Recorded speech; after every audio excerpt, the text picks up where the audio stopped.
നിന്നെ പഠിപ്പിച്ച മാതാപിതാക്കന്മാർ ബാങ്കിൽ ലോൺ എടുത്ത് കിഡ്നി പണയം വെച്ചിട്ടുണ്ടെങ്കിൽ അവർ തിരിച്ച് ബാങ്കുകാരുടെ കയ്യിൽ നിന്ന് മാതാക്കന്മാരുടെ കിഡ്നി വീണ്ടെടുക്കാനുള്ള സമയമാണിത്. അല്ല ഇതെങ്കിൽ സൊല്ലി നടക്കാൻ ശാശി പറയാനുള്ള സമയമല്ല. അതാണ് ബോധം കുറിച്ചത്. അത് ഞാൻ പറഞ്ഞ അനുസരിച്ചാൽ നീ രക്ഷപ്പെടും, അല്ലെങ്കിൽ നിന്റെ കാര്യത്തിൽ ഇപ്പം തന്നെ തീരുമാനമായിട്ടുണ്ടെന്ന് പറഞ്ഞു. അതെന്താ കാര്യം? ഇതൊക്കെ കട്ടൻ്റെയോടെ പറഞ്ഞു കൊടുക്കേണ്ട കാര്യമാണ്. നിങ്ങളൊക്കെ അകപ്പെട്ടിട്ടുണ്ടെങ്കിൽ അച്ഛമ്മയുടെ വചനങ്ങൾ ശ്രദ്ധിക്കണം. ഇതിനൊക്കെ ഒരു ടൈമുണ്ട്. എന്താ ബൈബിൾ പറയണത്? സമയത്തിന് മുമ്പേ പ്രണയത്തെ തട്ടി ഉണർത്തരുത്. Take the word of God. Uthamageetham ശ്രദ്ധിക്കട്ടെ.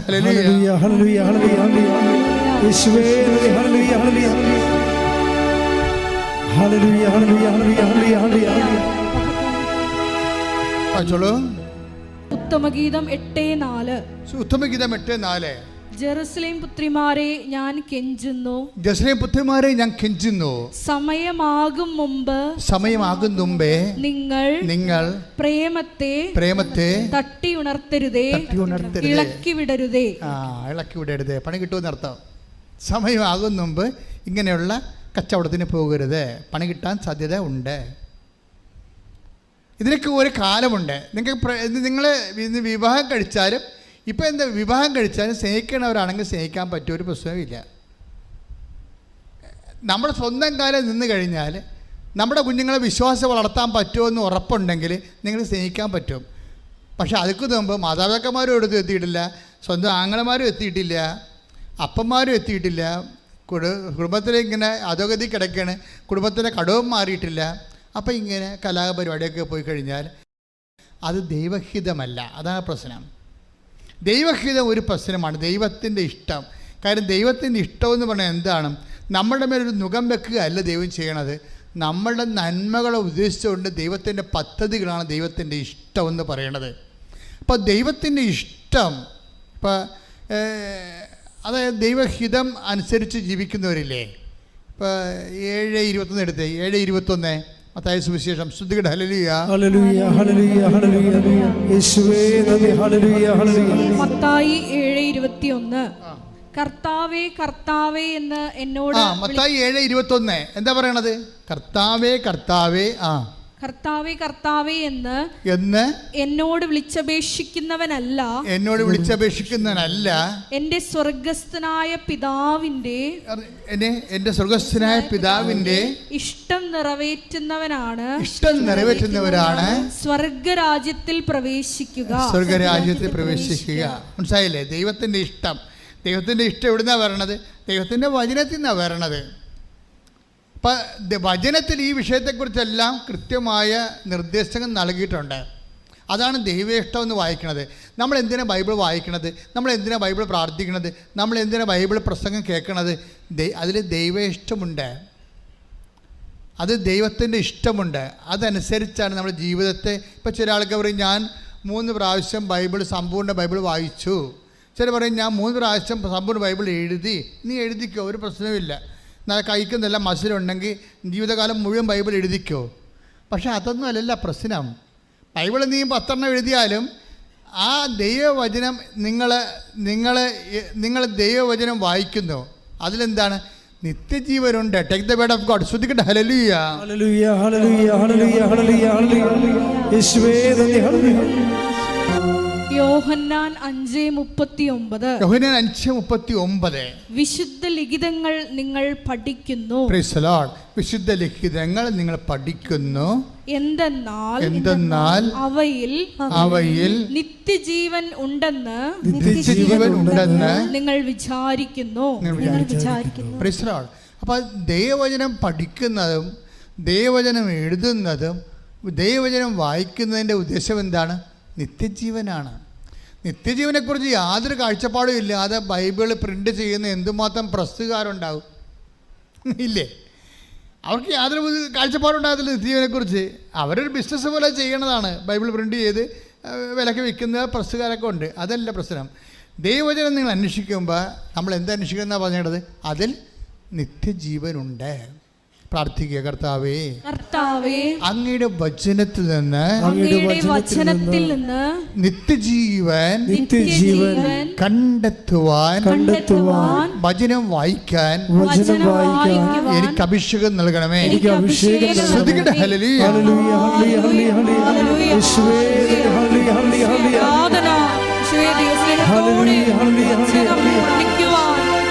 നിത്യജീവിതത്തെ കുറിച്ചുള്ള ഉൾക്കാഴ്ച ഈ ആരാധനയിലൂടെ ഞങ്ങൾക്ക് നൽകണമേ. അപ്പം നമ്മുടെ ബേസിക്സ് എന്താ? ബേസിക്സ് എന്ന് പറയണത് ആധാരം, അടിസ്ഥാനം എന്താണ്? അതായത് വെളിപാട് കിട്ടണമെങ്കിൽ ഉടമ്പടി വെളിപാടിൻ്റെയും സ്വപ്നത്തിൻ്റെയും ഒക്കെ സാധ്യതയുള്ള മഹാ ആധ്യാത്മികമായ പദ്ധതിയാണ്. പക്ഷെ അതിലൊക്കെ ചെല്ലണമെങ്കിൽ സിമ്പിളാണ്. എന്താ കാര്യം? അത് 14:21 എന്താ നമ്മൾ 14:21 വായിച്ചത്? ഒന്നുകൂടെ വായിച്ചേ. ശ്രുതികട ഹല്ലേലൂയ. യോഹന്നാൻ 14:21 എന്റെ കൽപ്പനകൾ സ്വീകരിക്കുകയും പാലിക്കുകയും ചെയ്യുന്നവനാണ് എന്നെ സ്നേഹിക്കുന്നത്. എന്നെ സ്നേഹിക്കുന്നവനെ എന്റെ പിതാവും സ്നേഹിക്കും. ഞാനും അവനെ സ്നേഹിക്കുകയും എന്നെ അവന് വെളിപ്പെടുത്തുകയും ചെയ്യും. അപ്പൊ വെളിപ്പെടുത്തുകയും ചെയ്യുമെന്നാണ്. അതിന് ആർക്ക് വേണമെങ്കിലും ദൈവം വെളിപ്പെടുത്താം.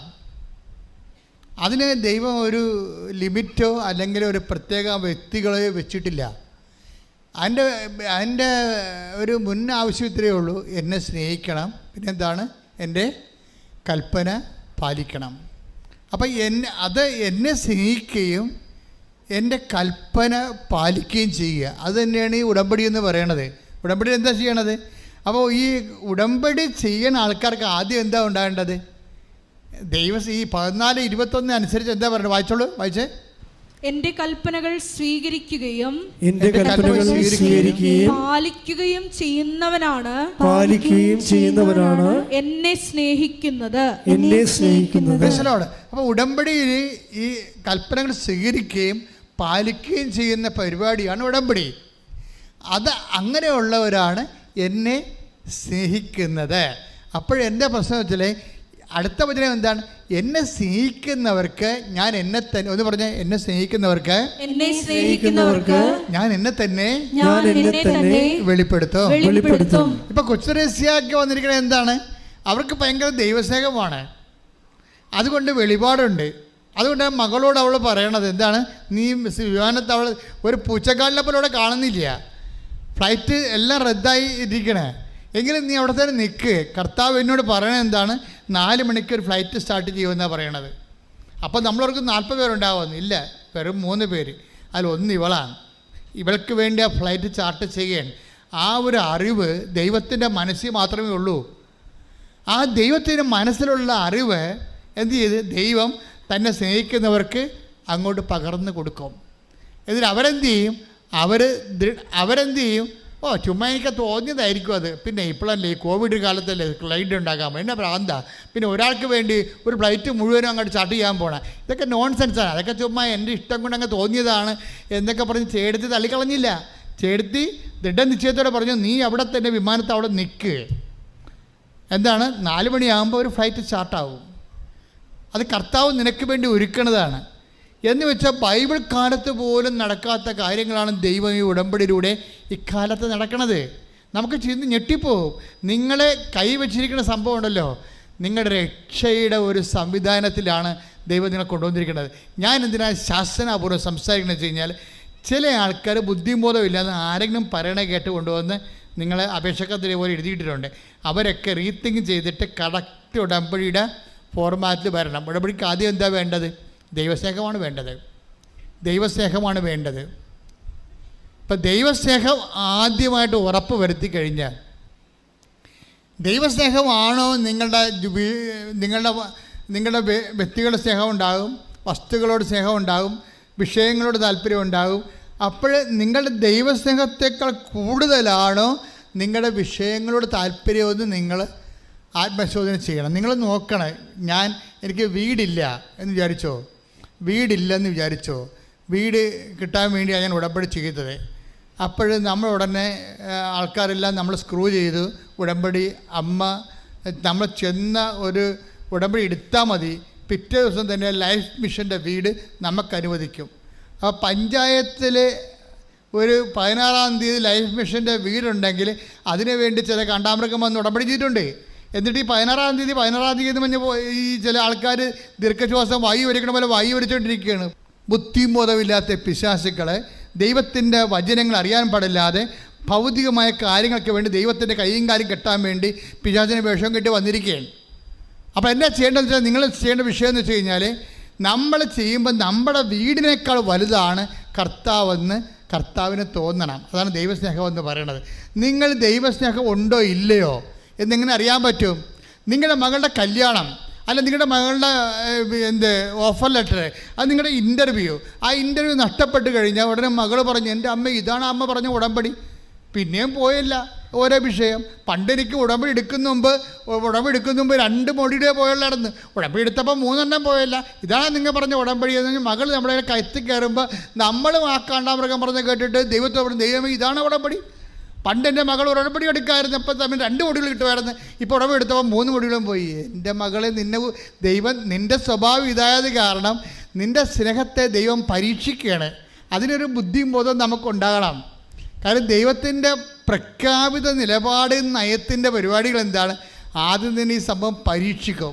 നിങ്ങൾക്കറിയാമല്ലോ, എനിക്ക് ഈ ആത്മീയം ഉള്ളതുപോലെ കർത്താവ് എന്നോട് പറഞ്ഞൊരു കാര്യമാണ്. എന്താ കാര്യം എന്നാ പറഞ്ഞറിയാമോ? കർത്താവിനോട് പറഞ്ഞുള്ള കാര്യം, നീ സഭയുടെ സാംസ്കാരിക കലാപൈതൃകങ്ങളെ സംരക്ഷിക്കണം. അത് മണ്ണോട് മണ്ണ് തീർന്നിരിക്കുകയാണ്. അപ്പം ഞാൻ പട്ടം കിട്ടി പുറത്ത് വന്നപ്പോൾ കർത്താവ് എന്നോട് ആദ്യം പറഞ്ഞ കാര്യങ്ങൾ ഒന്നിതാ, ജനങ്ങളുടെ നവീകരണം വിശുദ്ധീകരണം എല്ലാം പറഞ്ഞ കൂട്ടത്തിൽ പറഞ്ഞ് സഭയുടെ സാംസ്കാരിക കലാപൈതൃകങ്ങളുണ്ട്, അത് മിഷണറി സാഹിത്യമാണ്, മിഷണറി സമ്പ്രദായങ്ങളാണ്, അത് നീ റീക്രിയേറ്റ് ചെയ്യണം, റീജുവിനേറ്റ് ചെയ്യണം. അതിൻ്റെ അകത്ത് പുത്തമ്പാനുണ്ട്, അമ്മാനമുണ്ട്, ദേവാസ്തവിളിയുണ്ട്, പിച്ചപ്പാട്ടുണ്ട്, അണ്ണായിപ്പാട്ടുണ്ട്, പരിചമുട്ടുകളിയുണ്ട്, പരിചബീസുകളിയുണ്ട്, ചവിട്ടുകളകുണ്ട്. ഈ കാര്യങ്ങളെല്ലാം പോയി കിടക്കുകയാണ്, എല്ലാം നീ തിരിച്ചു വിടാൻ പറഞ്ഞു. അപ്പം അന്ന് പോലെ ഇന്ന് വരെ നിങ്ങൾക്കറിയാമല്ലോ, കൃപാസനം പത്രം ലക്ഷങ്ങൾ വായിക്കുന്ന പത്രങ്ങളാണ്. എല്ലാ പത്രത്തിലും ഉണ്ടാകും സഭയുടെ സാംസ്കാരിക കലാപൈതൃകങ്ങൾ അല്ലേ. കഴിഞ്ഞ ദിവസങ്ങളിൽ നമ്മൾ ചവിട്ടുനാടകം ഇവിടെ വൈക്കത്ത് കളിച്ചു, അതിന് മുമ്പ് 1 മാസം ചവിട്ടുനാടകം നമ്മുടെ പട്ടുമലയിൽ കളിച്ചു. എല്ലാ ദിവസവും ഇതുണ്ട്. കാര്യം ഇത് സഭയുടെ സാംസ്കാരിക കലാപൈതൃകങ്ങളാണ്, മിഷൻ്റെ ഭാഗമാണത്. അപ്പം അത് നടത്തിക്കൊണ്ടിരിക്കുന്ന സമയത്ത് ഇപ്പം ഞാൻ ആദ്യമായിട്ട് മലയാളത്തിൽ തിരയും തീരക്കാറ്റും, അപ്പോൾ എൻ്റെ മനസ്സിലുണ്ടായിരുന്ന ഏറ്റവും വലിയ പ്രശ്നം ചവിട്ടുനാടകം, ചരിത്ര നാടകം, അതുപോലെ തന്നെ ഭക്തിപ്രധാനമായ നാടകങ്ങളുണ്ട്, ബിജിന നാടകം, അതുപോലെ തന്നെ ജ്ഞാനസുന്ദരി നാടകം, ഇങ്ങനെയൊക്കെ ഉണ്ട്. പിന്നെ പുണ്യാളന്മാരുടെ നാടകമുണ്ട്, അതുപോലെ തന്നെ ഗീ വർഗീസ്, വിസ്തസ് ബെസ്റ്റാനോസ്. അപ്പോൾ എൻ്റെ മനസ്സിൽ തോന്നി, എന്തുകൊണ്ടാണ് ഈ നാടകത്തിന് ജനജീവിതവുമായിട്ട് ഇൻട്രാക്ട് ചെയ്യാൻ പറ്റാത്തത്? അതാത് കാലത്തുള്ള കാലിക പ്രശ്നങ്ങളെ നാടകത്തിലൂടെ അവതരിപ്പിച്ചുകൊണ്ട് ഈ കാലഘട്ടത്തിലെ മനുഷ്യൻ്റെ ആവശ്യങ്ങളോട് എന്തുകൊണ്ടാണ് ഇതിന് സംവേദിക്കാൻ പറ്റാത്തത്? അങ്ങനെ ചിന്തിച്ചതിൻ്റെ ഫലമായിട്ടാണ് ഞാൻ തിരയും തീരക്കാറ്റും എന്നും പറഞ്ഞുകൊണ്ട് 92 നരസിംഹറാവു കടൽ വിറ്റായിരുന്നു. അന്നുകൊണ്ട് തീരപരിപാലന നിയമം വന്നപ്പോൾ ശരിക്കും നമ്മൾ തീരം നമുക്ക് ജീവിക്കാൻ പറ്റാത്ത പരുവത്തിലായി. പിന്നെ തീരക്കടലിലാണെങ്കിൽ ബോട്ടുകാരൻ ട്രോൾ ചെയ്ത് മത്സ്യത്തൊഴിലാളി, നാടൻ മത്സ്യത്തൊഴിലാളി പട്ടിണിയിലുമായി.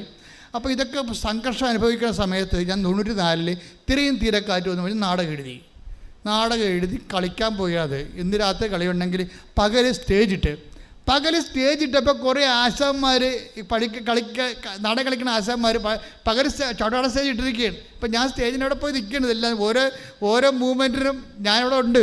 അപ്പോൾ നിൽക്കുമ്പോൾ ഈ പകൽ 12 മണിക്ക് ഈ ഇട്ട സ്റ്റേജിൻ്റെ പുറത്ത് കയറി ചവിട്ടുനാടക ഈ ആശാന്മാർ ചവിട്ടുകയാണ്. അവർ കവിത്വമെടുത്ത് കലാശം കൊട്ടുകയാണ്. അതിൻ്റെ ഭയങ്കര ഈ താണ്ഡവമായത് കാരണം ചവിട്ടിപ്പൊളിച്ച് ചിലപ്പോൾ അവിടുത്തെ വേദി തന്നെ ഒടിഞ്ഞു വീഴും, അത്രയും ഉഗ്രം ചവിട്ടി അവിടെയാണ്. അപ്പോൾ എനിക്ക് വിറഞ്ഞ് ഞാൻ അപ്പം നിങ്ങൾ എന്നാ പ്രാന്താ കാണിക്കണേ, എനിക്ക് നാണുണ്ടോ, താഴെ ഇറങ്ങി നിന്നേ.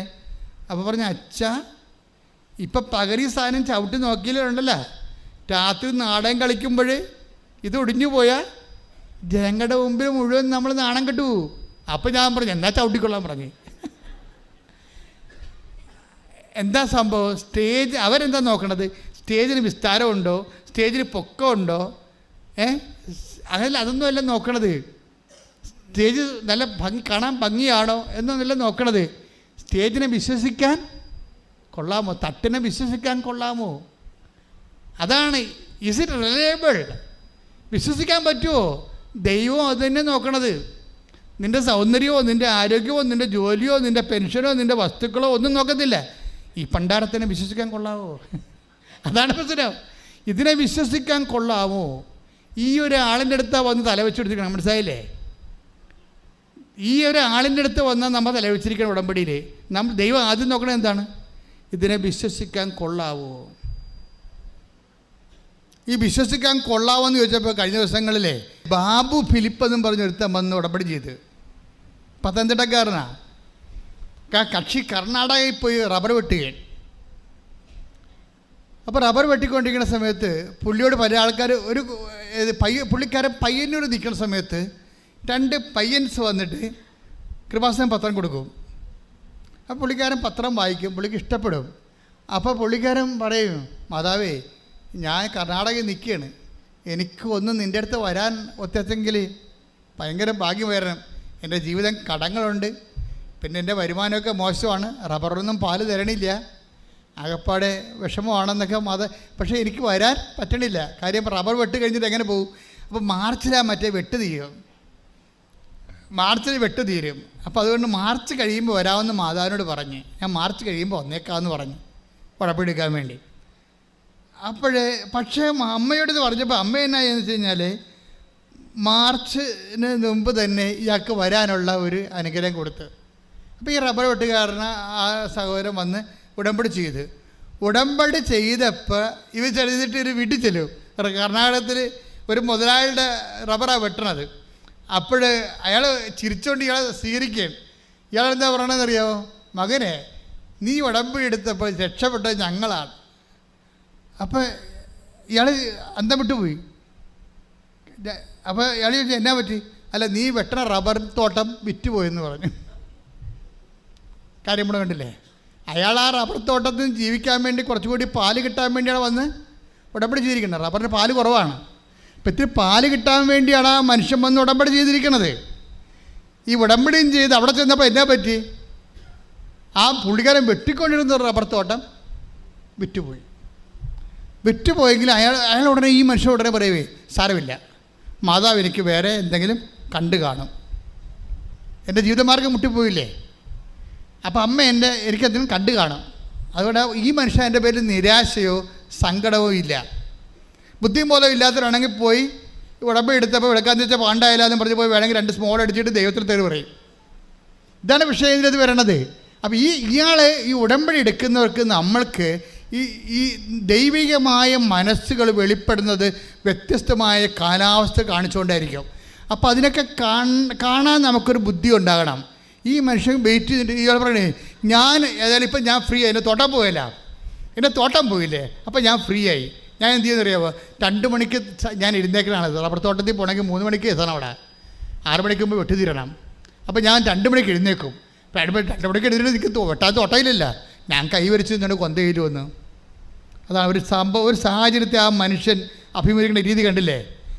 ഞാൻ 2 മണിക്കാണ് എഴുന്നേറ്റ് പോകും. കാര്യം ഞാൻ ഇങ്ങനെ പരിചയിച്ച് പോയതാണ്. പക്ഷേ വെട്ടാൻ തോട്ടമില്ല. അത് ഞാൻ കൈവിരിച്ച് വന്നുകൊണ്ട് ജോമാല ചെല്ലും. രാവിലെ ഞാൻ പള്ളിയിൽ പോകും. പക്ഷേ എനിക്ക് പള്ളി അടുത്തൊന്നുമില്ല. ഞാൻ ഓട്ടോറിക്ഷ പിടിച്ച് കുർബാന കാണാൻ പോകും. അപ്പോൾ എന്നാ പറ്റിയെന്ന് വെച്ച് കഴിഞ്ഞാൽ റബ്ബർ തോട്ടം പോയി, പക്ഷേ ദൈവത്തോടുള്ള ഉടമ്പടി അയാൾ മുടക്കണില്ല. അങ്ങനെ ഒരു ദിവസം വന്ന് പുള്ളി ടൗണിൽ ചെന്നപ്പോൾ ഒരു ചേട്ടൻ പറഞ്ഞ്, എടാ എന്താ നീ കറങ്ങി നടക്കണത്, പണിയൊന്നുമില്ലേ? അപ്പോൾ പറഞ്ഞ് എൻ്റെ തോട്ടം വിറ്റുപോയെന്ന് പറഞ്ഞു. അത് കുഴപ്പമില്ല, നീ വാ, നിനക്ക് 2 തോട്ടം തരാമെന്ന് പറഞ്ഞു. 2 തോട്ടം കൊടുക്കുക തന്നെയില്ല. അയാൾ പറയണത് ഈ മാതാവാണ് എനിക്ക് റബ്ബർ വെട്ടി തന്നതെന്ന്. എന്താ കാര്യം? ഇങ്ങനെ ചറം ചീറ്റിക്കൊണ്ടിരിക്കുന്ന സംഭവം. അതായത് ഈ മനുഷ്യൻ മറ്റ് റബ്ബർ തോട്ടത്തിൽ കിടന്നിരുന്നെങ്കിലേ അയാൾ നശിച്ചു പോയേനം, വരുമാനമില്ലാതെ. അമ്മയ്ക്ക് ഇയാളെ മാറ്റണം. അതുകൊണ്ട് ഇയാൾ വിറ്റെന്താ? ഇയാൾ പറഞ്ഞത് അവിടെ ചറം കൂടുതൽ കിട്ടണമെന്നാണ് പറഞ്ഞത്. അത് നടക്കാത്ത കാര്യമായതുകൊണ്ട് അമ്മ ഇയാൾ അവിടുന്ന് മാറ്റിയിട്ട് വേറെ തോട്ടം കൊടുത്തിട്ട് 1ന് 2 തോട്ടം കൊടുത്ത്. ആ സാക്ഷ്യം കേൾക്കണം. അപ്പോൾ ഇതിൻ്റെ അകത്തൊക്കെ വരുന്ന ഒരു സാക്ഷ്യങ്ങളുടെ പിന്നിലെ വിഷയം എന്ന് വെച്ചാൽ നമ്മൾ ഉടമ്പടി എടുക്കുന്നവർ വളരെ ഇൻ്റലിജൻ്റ് ആയിരിക്കണം, പിന്നെ ശ്രദ്ധയുണ്ടാകണം, പിന്നെ ദൈവത്തിൻ്റെ മുമ്പിൽ നമ്മുടെ ഈ പഴയ അഭ്യാസം കാണിച്ച് പണി മേടിക്കരുത്. കാര്യം ദൈവം നോക്കണത് ഈ റബ്ബർ തോട്ടം വിറ്റാൽ, ഇവൻ്റെ റബ്ബർ തോട്ടം വിറ്റാൽ ഇവൻ തിരിച്ചെന്നെ തന്തയ്ക്ക് വിളിക്കുമോ എന്നാണ് ദൈവം നോക്കുന്നത്. മനസ്സിലായില്ലേ? എന്ന് വെച്ച് കഴിഞ്ഞാൽ വിശ്വസിക്കാൻ പറ്റുമോ? ചവിട്ട് നോക്കുകയാണേ, ചവിട്ട് നടക്കാരൻ പകരം ചവിട്ടത്തില്ലേ, അതുപോലെ ഇത് ഒടിയുവാന്ന് ചവിട്ട് നോക്കും. നിന്നൊക്കെ ആദ്യം കിട്ടാൻ പോണ പണി നീ ഒടിയുവാ ഇല്ലെന്ന് നോക്കത്തുള്ളൂ. അതായത് മിക്കവാറും ഞാൻ ഇന്നലെ കണ്ടിരിക്കേണ്ട 40% ആൾക്കാരും ഉടമ്പടി എടുത്തവർ ആദ്യത്തെ ദൈവത്തിൻ്റെ ചവിട്ടിൽ തന്നെ സാധനം ഒടിഞ്ഞു മാറും. പിന്നെ പ്രാർത്ഥനയില്ല, പള്ളിപ്പോക്കില്ല, ദാനധർമ്മമില്ല, വീട്ടിലാരുടെ മിണ്ടത്തില്ല, ഒരു പരിപാടിയില്ല. അപ്പം ഇങ്ങനെയുള്ള ഈ നമ്മുടെ ഈ റബ്ബർ പലക പോലുള്ള ആൾക്കാർ വന്ന് ഉടമ്പടി എടുത്തിട്ടുണ്ട്. ഉടമ്പടി എടുക്കുമ്പോൾ ഓർക്കുക, ഇത് വിശ്വസ്തതയുടെ പ്രാർത്ഥനയാണ്.